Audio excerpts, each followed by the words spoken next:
Why do those who give the most often feel the most forgotten? Why does your effort, your honesty, your loyalty seem to vanish in a world that only rewards what it can use? You were taught to work hard, to stay kind, to keep believing. But what if that teaching was never meant to protect you, only to keep you obedient? This is not a lesson in cruelty. It is a call to clarity, to see through the illusion and understand the rules you were never shown. If you're ready to see what power really demands, stay with me. This may change everything. 1. From naivety to strategy. They told you to be humble, to work hard, to stay loyal, keep your head down, and wait your turn. They said virtue would be enough, that if you did everything right, life would eventually reward you. But they left out something important. They never warned you that in a world ruled by advantage, innocence is not admired. It is consumed. You were never taught how to respond when betrayal arrives, not with a scream, but with silence. When those you supported vanish the moment you're no longer useful. When loyalty becomes a chain around your neck instead of a bond between souls. The Stoics never promised a world that plays fair. Neither did Machiavelli, because fairness is not a law of nature. It is a story told to the obedient to keep them from asking why they are always the ones bleeding. You were not wrong to be good. You were wrong to think goodness alone would protect you. In a world where value is measured not by effort but by perception, control, and timing, kindness without boundaries is not strength, it is exposure. And loyalty without leverage is not honor, it is servitude. Imagine this. You offer your time, your trust, the quiet truth of your heart to those who smiled at you only when it served them. You gave them access. They gave you indifference. They did not betray you out of hatred. They left you out of convenience. And when they were done taking, they walked away with dry hands, while you stood in the aftermath, wondering what went wrong.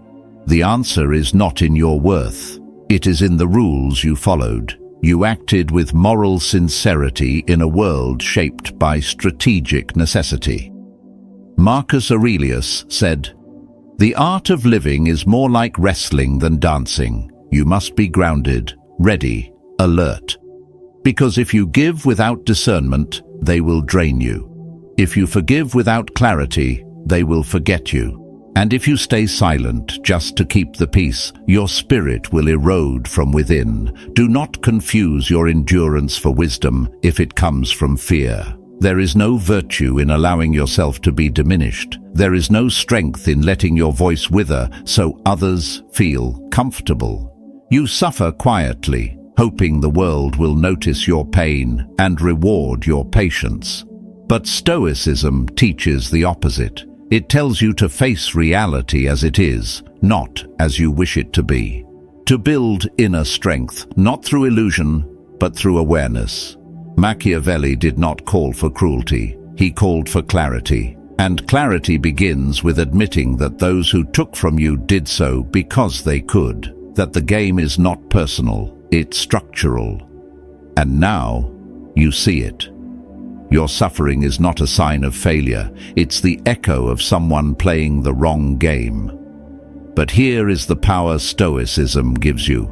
The freedom to stop pretending.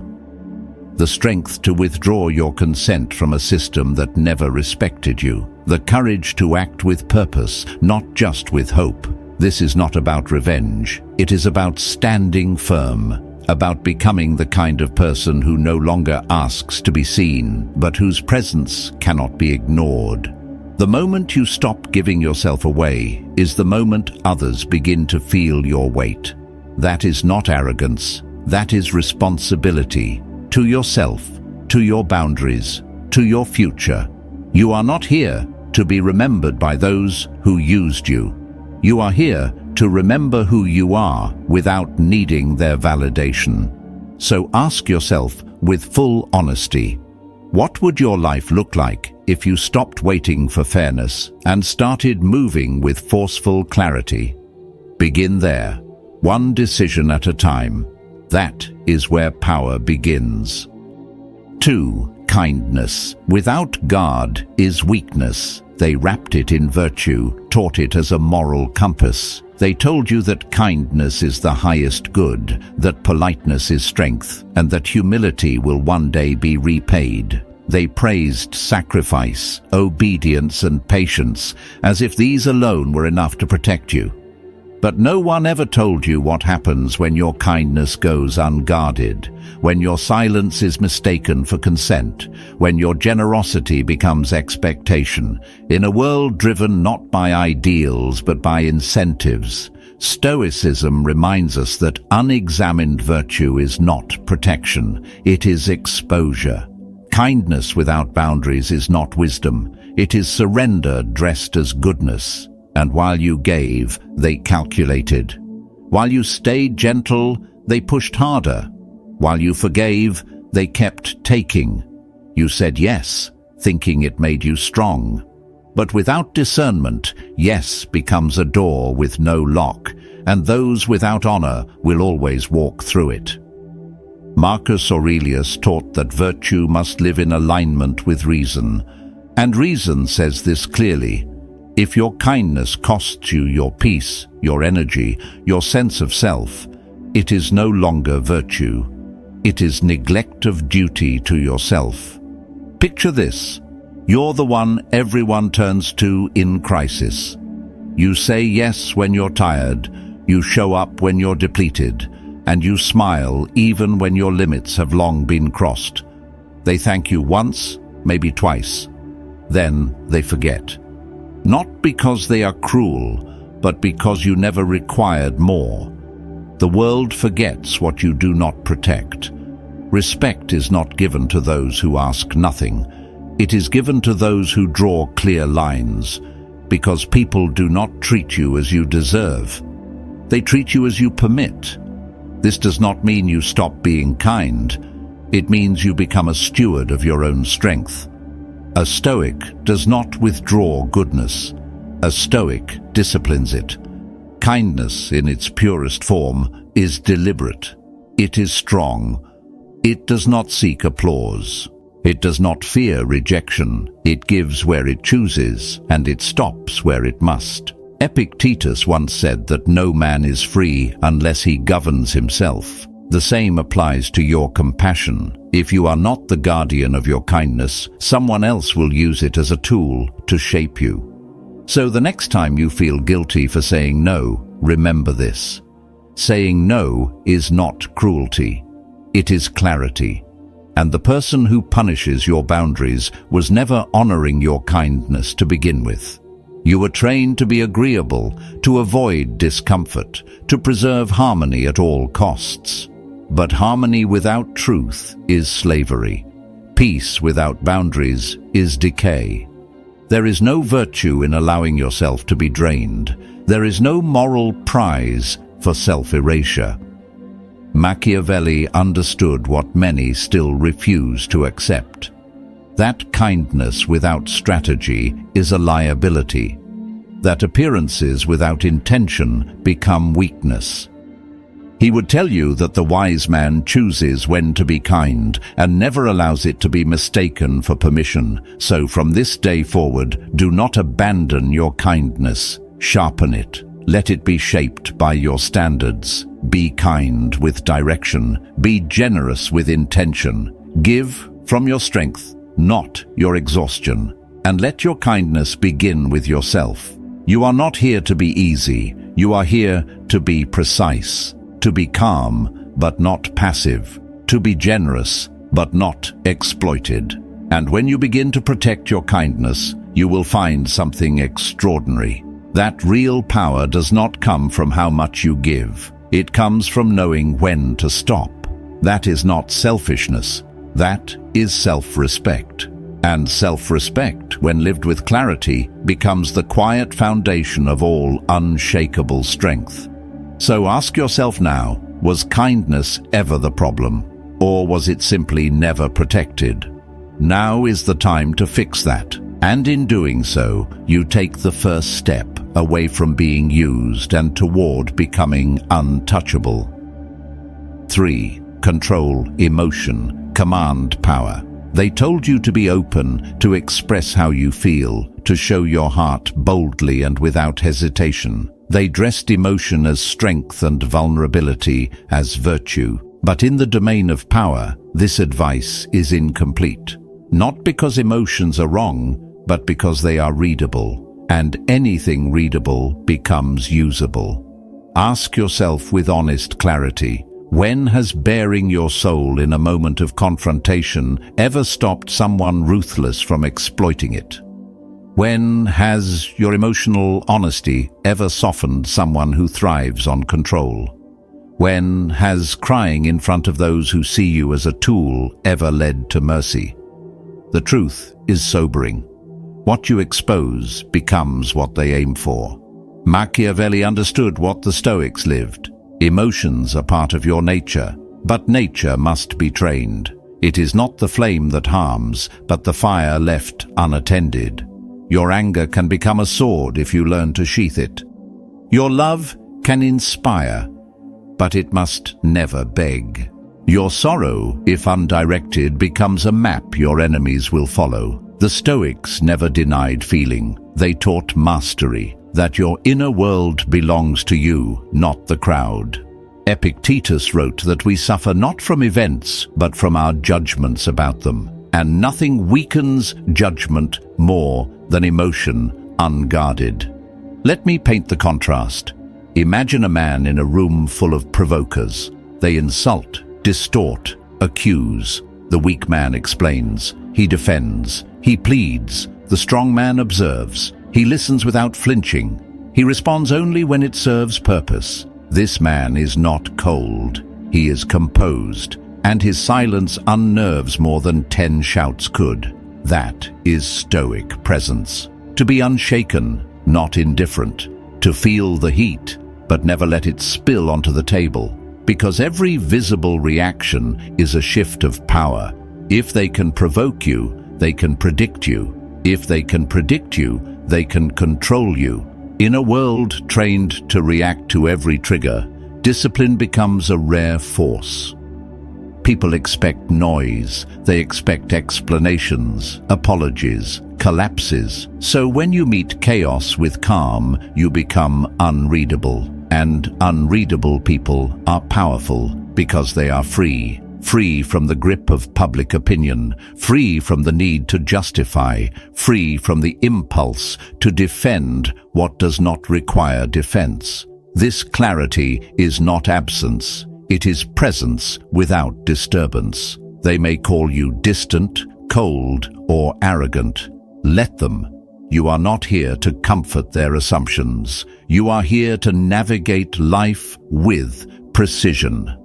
Marcus Aurelius reminded himself daily, if you are disturbed, it is not the thing itself, but your perception of it. So perceive strategically. Pain is not a cue to collapse. It is an opportunity to build. When wounded, do not perform the pain. Transmute it into will. Quietly, deliberately. You do not need to shout to be heard. You do not need to prove your heart to those who treat it like glass. Hold it where it belongs, behind the shield of your reason. That is what makes you untouchable. Not your ability to feel, but your choice of when and how to reveal it. And when you master that choice, when you stop handing your enemies the script to your emotions, something changes. The fear leaves, the noise fades, and suddenly the room belongs to you. That is not detachment, that is control. And control, earned through discipline, is the root of quiet strength. So if you have ever watched your power slip away through a moment of unguarded emotion, do not regret it. Learn, reclaim it, one calm breath at a time. Because in the chaos of reaction, your silence becomes a sword, and in a world full of noise, the man who remains still commands the room. Let that be you. 4. Let silence speak for you. You were told that silence is weakness, that to be strong, you must speak, that to be respected, you must explain yourself. But Machiavelli understood what the Stoics practiced daily, that in the realm of power, silence is not submission.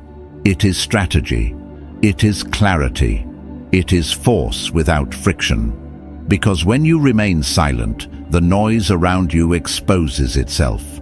People begin to guess. They lean in. They wonder. And in that wondering, they reveal more than you ever need to say. The loudest voice in the room is often the one seeking approval. It speaks quickly, interrupts often, and scrambles to be heard. But the one who holds his silence commands attention without effort. He does not react. He does not chase. He does not explain. And because of that, his presence shifts the balance. The wise man walks into a room and lets the silence announce him. He lets others rush to speak first, to prove, to impress, while he listens, reads, waits.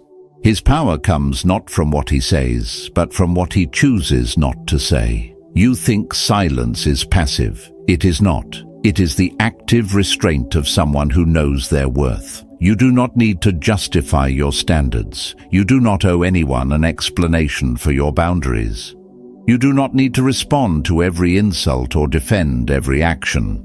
When you remain still, others begin to calculate, and uncertainty is a weapon. Because the moment they know what angers you, they will provoke it. The moment they know your limits, they will test them. But if they know nothing, they move carefully. They speak cautiously, and they never assume your silence is weakness. They fear that it might be power. Think of the times when you were disrespected. Your first impulse may have been to react, to speak, to prove. But that is what they expect, and what they expect, they can control. Instead, try stillness. Let them wonder if you noticed. Let them feel the weight of your quiet. Because silence is not retreat, it is observation. When you don't respond, you're not submitting, you're choosing the terms of engagement. That is strength, the kind that cannot be faked. The Stoics taught that the disciplined mind is the most powerful defense, and that discipline begins in silence. When insulted, hold your posture. When misunderstood, remain steady. Let them fill the space with their assumptions. Let them show their hand while yours stays hidden. This is not avoidance. It is direction. Because the king does not argue with the fool. The general does not shout his strategy across the battlefield. And you, if you are to rule your own life, must learn to do the same. So the next time the world demands your reaction, choose silence instead. Not as absence, but as presence sharpened to its finest edge. Let it protect you. Let it speak for you. Let it remind everyone in the room that the quietest man is often the one with the most to say. And he says it not in noise, but in timing, not in emotion, but in resolve. Become that presence, the one they cannot read, cannot push, cannot shake. And in that stillness, you will find a power so complete, it needs no defense. 5. Perception builds power. Machiavelli understood a truth most people spend their lives ignoring, that in this world, it is not enough to be capable. You must appear capable. It is not enough to possess strength.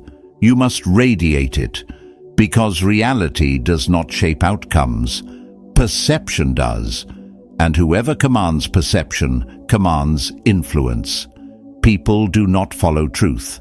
They follow conviction. They follow the image of certainty, the illusion that someone knows the path, even when they do not. The Stoics taught that our power lies in what we can control, and in this case, what you can control is how you are seen. Consider this. A man of quiet wisdom who says little but carries presence will command more attention than the expert who speaks with hesitation. The one who performs confidence, even imperfectly, will be believed before the one who waits to be validated. This is not a rejection of integrity, it is the art of clarity. It is knowing that if you do not define the frame through which others see you, they will define it for you. And they will rarely do it in your favor. People crave simplicity. They respond to what is bold, not always what is accurate. That is why a less competent man may rise through the ranks. He understands image. He curates how others experience his presence. Meanwhile, the honest and hard-working are often passed over, not because they lack value, but because they never learn to reveal it with intention. You think your work speaks for itself, but in a world driven by perception, work must be framed to be recognized. Understand this well.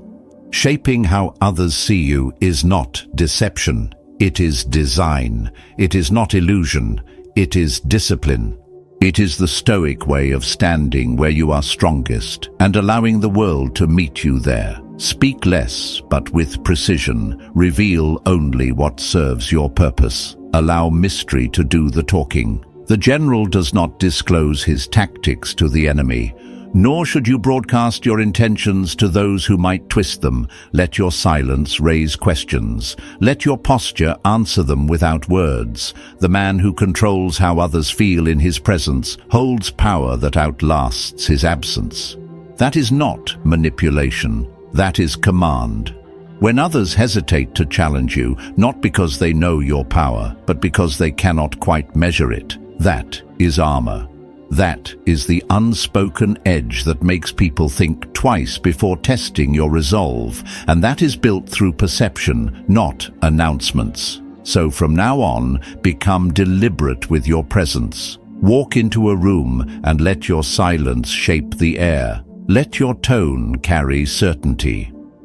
Let your image speak louder than your biography, because in a world that often rewards appearances over substance, you do not betray your values by mastering how you are seen. You protect them, you shield your essence from misinterpretation, and align the outside with the discipline you hold within. Do not leave your image to chance. Control the spotlight, direct the silence, shape the frame, because if you do not, someone else will.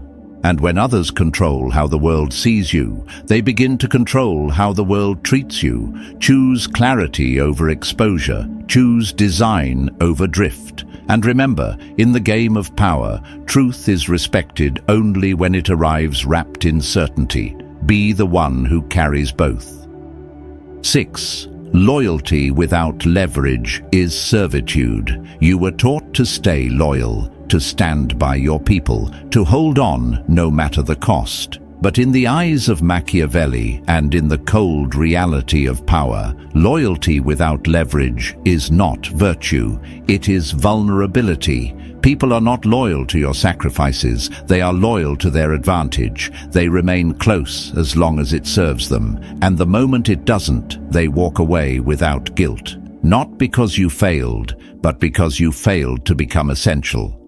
We romanticize loyalty as something sacred, but loyalty, in truth, is a transaction, a temporary alignment of interests, and like any agreement, it ends when the benefits do. The employee who stayed late every night is replaced in a single email. The friend you defended disappears when your name comes under fire. The leader who praised you finds someone cheaper the moment the budget shrinks. Loyalty without power behind it becomes background noise. Expected, unnoticed, taken for granted. You are not honored for being loyal. You are punished for being predictable. They say you changed when you stopped being available. What they mean is you stopped being easy to control, and that is the first sign of growth.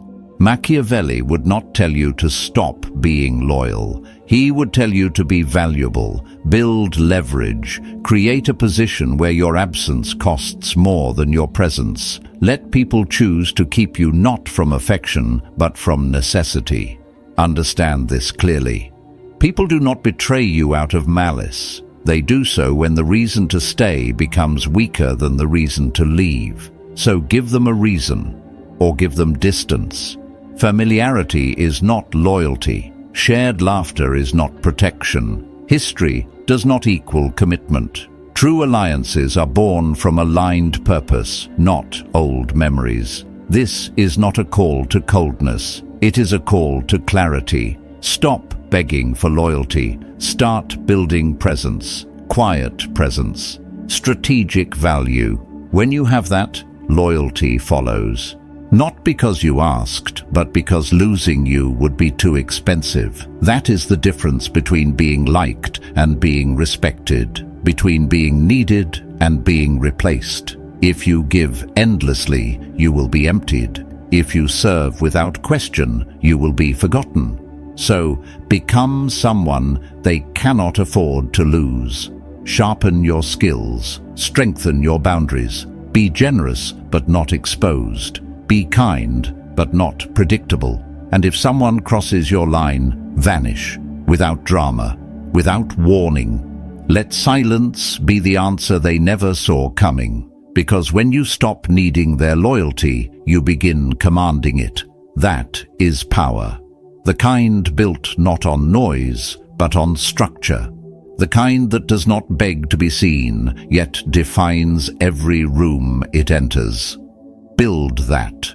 Build a self they cannot manipulate, a posture they cannot shake, a reputation that does the speaking before you even arrive. This is not about rebellion, it is about authorship, about reclaiming the space you once gave away, about no longer shrinking to fit systems that never protected you. The Stoics taught that freedom begins when we stop waiting for external validation, when we stop assuming justice will arrive on its own. If your goodness has been ignored, it is time to combine it with force, with discernment, with design.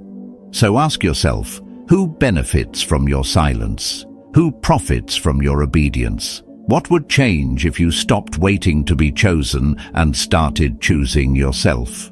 This is the beginning of a new structure, one that is unshakable, because this is not the end of your loyalty. It is the beginning of your leverage.